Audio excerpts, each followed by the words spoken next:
vreodată. M-a înjurat de fetiță, frate, acum ați auzit toți.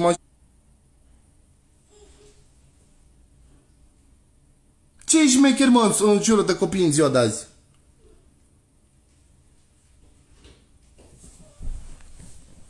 El pe toată lumea bate și pe toată lumea face.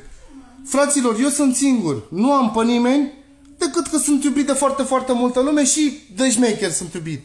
Ați înțeles? Eu mi-asum. Eu sunt YouTuber, am o familie și atât, nu sunt interlop. De-aia am arătat și am demonstrat că am pulă să mă duc în piață, unde a zis el că am pulă.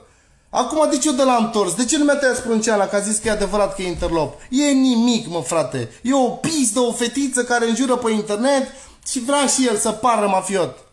Ați înțeles?